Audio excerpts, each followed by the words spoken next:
Next question asks by Nawaz Sharif from Calcutta. Which is the most difficult question posed to you so far in your life? This is the question. This question, which is the most difficult question posed to you so far in life, is the most difficult question in my life. Yes, there have been difficult questions. I can narrate many. As far as the most difficult question is concerned, because it's not a very common question, I will never tell it to the masses, to the public.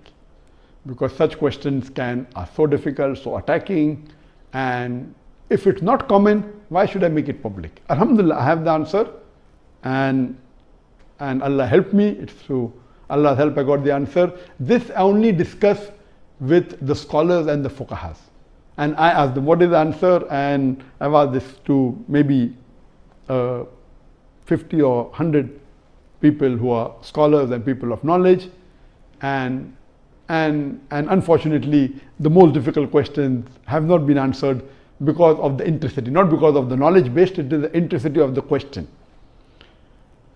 So those questions which are attacking Islam, and they're not common, and it's difficult to understand the answer. As a policy, even if you ask, I'll never tell you. That's only to be discussed with people of knowledge and the scholars. Yes, there have been many questions which are tricky. Many questions which may require logical answer, has nothing to do with Islamic knowledge. And there are many. I'll just give one example to you. I don't say it's the most difficult, but it was a tricky question. And I remember, I think it was in the year 2014 or somewhere close to that in Dubai. After my lecture in Dubai, there were about 15,000-20,000 people in the audience. There's a lady who's a non-Muslim who asked me a question. And she said, Dr. Zakir, you often give the example of why a Muslim lady should do hijab, and you ask the question that if two twin sisters who are equally beautiful, one of them is wearing the Islamic hijab, complete body covered, except the face and the hands up to the wrist, and the other twin sister, she is wearing the Western clothes with mini skirts and a low neck, and if both of them are walking down the streets of Dubai, and if there is a hooligan, if there is a ruffian who's waiting to tease a girl, which girl will he tease? And you ask this question. And yes, I have given this example and I've asked this question since the early 90s when I gave the talk of women's rights in Islam the first time in 1993. Since this time I'm asking a question. And I've asked this question in public forum that which girl will you tease? And always the answer has been, but natural, the girl wearing the Western clothes in mini skirt or low neck because she's attracting. And for 20 years, the answer has been same. Now this lady comes up and she repeats the question, but she says that according to me, the girl wearing the Islamic hijab would be teased. I said, why? She said, because the man would like to know what is behind the clothes. That's why he will tease the girl wearing the Islamic hijab. And my daughter who was in the audience, she said, no, Abba is trapped. My father is trapped. And I was taken aback that this was never answered.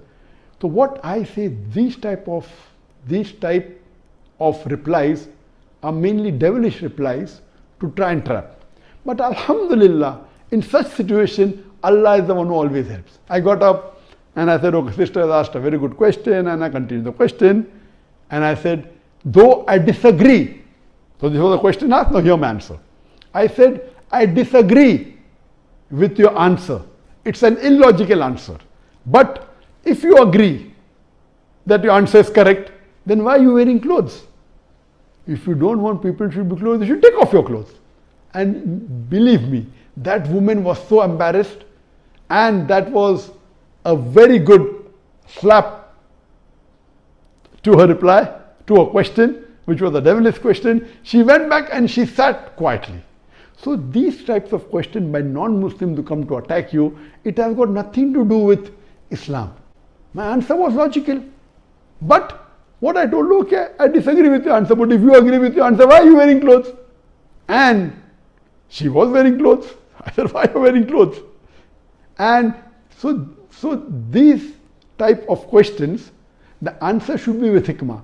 Udu ila sabili rabbika bil hikmah wal mu'azat al hasna wajadum lati ahsan. Invite all to the way of thy Lord with wisdom and beautiful preaching, and argue with them in the ways that are best and most gracious.